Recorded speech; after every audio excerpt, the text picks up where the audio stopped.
Bonjour à toutes et à tous, c'est Xeleco et bienvenue pour cette nouvelle vidéo aujourd'hui pour parler de Formule 1. Et comme vous pouvez le voir, ma tenue pour la saison 2023 est prête. Oui, je supporterai Alpine, bien évidemment. Je suis normand et rouennais, c'est ma team locale. Donc oui, supporter Alpine jusqu'au bout. Maintenant, on va quand même s'attarder aujourd'hui sur les prédictions de 2022. Ouais, va falloir assumer, hein. Donc j'ai caché le côté droit de l'écran puisque c'est mes prévisions pour Abu Dhabi à la fin de la saison. Et on va regarder celle du début de saison au premier Grand Prix de Bahreïn.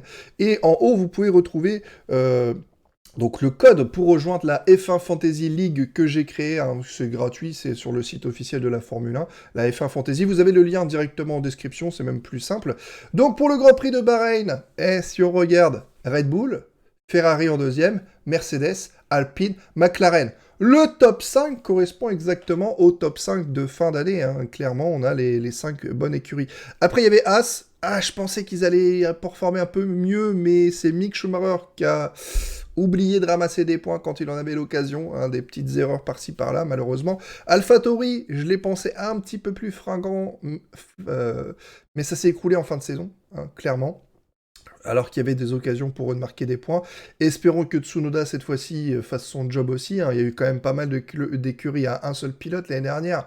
Si on prend Williams, il y avait Albon. Si on prend Alfa Romeo, il y avait Bottas. Si on prend Aston Martin, il y avait... Ouais, non, Aston Martin, ça allait. AlphaTauri, il y avait principalement Gasly. As, il y avait Magnussen. McLaren, il y avait Norris. Donc, il va falloir sortir deux pilotes au bout d'un moment si vous voulez jouer un petit peu plus en haut du tableau. Aston Martin, que j'avais mis très très bas parce que je vous ai dit qu'ils auraient un très mauvais début de saison, mais qu'ils grimperaient au classement, et d'ailleurs dans mon classement ils ont augmenté. Et puis Alfa Romeo, voilà, qui a été la plus grosse surprise parce que j'en attendais pas grand chose, et finalement je crois que Bottas s'était qualifié 7 ou 8e dès le premier Grand Prix. Et ils ont été chercher énormément de points. L'Alfa Romeo à Miami, elle était devant les Mercedes à la Loyale, troisième force sur le circuit. C'était assez impressionnant. Et en dernier, j'avais mis Williams. Williams, sur lequel j'avais beaucoup d'espoir, parce que je me suis dit, bon, avec le temps de développement, ce sera sans doute l'écurie qui va le plus progresser. Donc ça me semblait assez logique. Ah, c'est toujours performant en début de saison et s'écroule un petit peu. Et à partir de là, mesdames et messieurs, eh bien, on a le classement d'Abu Dhabi, qui sont un peu plus des spéculations et des envies personnelles plutôt que des réelles statistiques, parce que le top 5, il était là quand même, hein. Mais bon, je voulais Mercedes champion avec Lewis Hamilton pour son 8e titre, c'était beau de rêver, ça n'a pas eu lieu. Ferrari, Red Bull en 3e, bon, ok, c'était plutôt par préférence personnelle. Mercedes, Ferrari, Red Bull en 3. Alpine, McLaren, c'est pas mal. Aston Martin en 6, j'ai presque raison parce qu'ils ont fini 7e à égalité de points avec Alfa Romeo qui était 6e, pardon. Donc 55 points pour les deux écuries. Donc Alfa Romeo 6e, 55 points. Aston Martin 7e, 55 points. Mais 6e, j'avais prévu une très très belle progression d'Aston Martin. Donc ça c'est bon aussi, on le tient.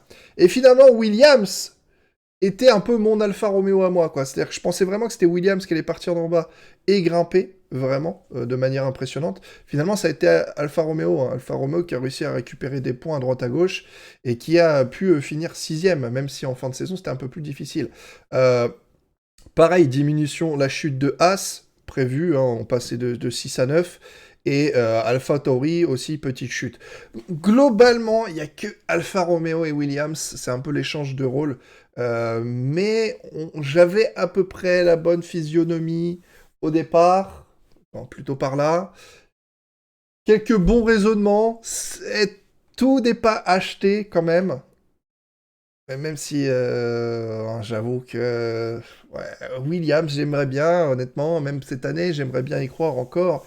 J'ai l'impression qu'AlphaTauri est moins bonne, mais là, ça sera pour la vidéo des prévisions 2023. Et bien évidemment, vous avez également, et là on va réafficher ça, les prévisions pilotes. Et oui, parce que les prévisions pilotes, alors si je cache celle-là, peut-être, let's go. Donc, les prévisions pilotes, premier Grand Prix de Bahreïn, Max Verstappen, bon, on a eu un doublé de Ferrari, donc dans tous les cas, voilà. Max Verstappen, Charles Leclerc, Lewis Hamilton, George Russell, Carlos Sainz, Sergio Perez, donc les deux Red Bull étant sortis, c'était bien plus serré. J'avais mis Lando Norris, bon, bah, finalement, la McLaren était à l'ouest. J'avais mis Fernando Alonso devant Esteban Ocon. Esteban Ocon a souvent des problèmes au Grand Prix de Bahreïn. L'année dernière, les side pods ont explosé lors des essais 3. Si vous vous souvenez, les sidepods d'Ocon, hop, explosé, gros trou. Donc il a dû prendre les anciens sidepods, donc moins de performance, et prendre la piste avec ça. Et pourtant, qu'il avait fait une très très belle prestation face à Alonso, qui lui avait le nouveau package upgrade performance, donc à voir. Et après, j'avais mis Mick Schumacher devant Kevin Magnussen. Bon, c'était un petit peu planté. Guan Yu Zhou en dernier. Bref. Et ça manque quand même de certaines... C'était pas fou, hein, le classement pilote. Voilà. Et à Abu Dhabi, bon, qu'est-ce qu'on a? J'avais mis Guan Yu Zhou et Valtteri Bottas en bas. Bon, après, pour les pilotes, c'est un peu plus chaud parce qu'il faut que tu correspondes au classement par rapport à tes prévisions. Donc si j'avais prédit forcément Alfa Romeo au bas du trou, c'était forcément de les retrouver 20e, 19e. Après, on peut regarder peut-être les comparaisons par équipier. Ça pourrait être aussi une bonne leçon. Donc j'avais mis Valtteri Bottas devant Guan Yu Zhou, ce qui était correct.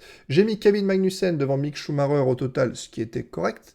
J'ai mis Pierre Gasly devant Yuki Tsunoda, ce qui était correct. J'ai mis Alexander Albon devant Latifi, c'était correct.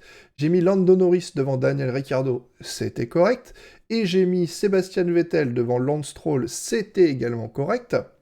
J'ai mis Lando Norris, Daniel Ricciardo, j'ai mis Esteban Ocon sur la saison devant Fernando Alonso. Et même si ça en déplaît à certains, dans le classement final et les points obtenus, c'était correct, même si j'avoue que ça aurait dû être serré comme l'année dernière.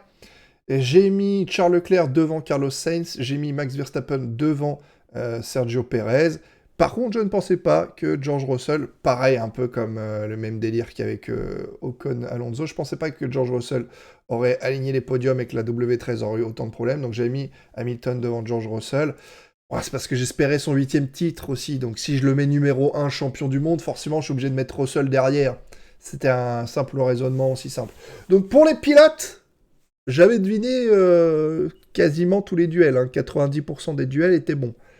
Que pour les Whis que je voulais le 8e titre. Donc ouais, finalement on peut faire un petit topo là-dessus, c'était pas plus mal que ça. Donc au pilote, je me suis bien défendu. Par contre, les prévisions de son cette année, ça risque d'être peut-être un petit peu plus compliqué pour certains duos. Donc j'ai hâte de voir. En plus, je vous ai récupéré les images avec mon ancienne tronche. Et ouais, que je cache tout ça un petit peu. Mais voilà, je suis tombé sur le t-shirt Intersport, j'avais mes cartes cadeaux anniversaire Intersport, je savais pas du tout qu'ils vendaient voilà, du petit merchandising Alpine, je suis tombé dessus, le petit coup de cœur, voilà. Donc la nouvelle saison, nouveau t-shirt, la casquette elle est là. Si jamais il y a la deuxième casquette au cas où, il y a la casquette Renault dans l'étagère, mais bon, je vais pas sortir du jaune, c'est plus les couleurs. Bon, bah écoutez, il ne reste plus qu'à établir les prédictions 2023 et de vous retrouver pour cette autre vidéo. Oh, ça va être dur là, parce que apparemment, il y a déjà de la magouille avec Aston Martin et Red Bull qui rouleraient 10 mm plus bas que toute la concurrence. Dan Fallows étant le bras droit de Adrian Newey, qui est parti chez Aston Martin. Ça commence à magouiller sévère avant le début de la saison. Bref, rendez-vous demain. Ciao tout le monde, à la prochaine, portez-vous bien et prenez soin de vous. Ou peut-être tout à l'heure si j'ai le temps de faire la vidéo. Ouais, je vais voir. Allez, tchuss.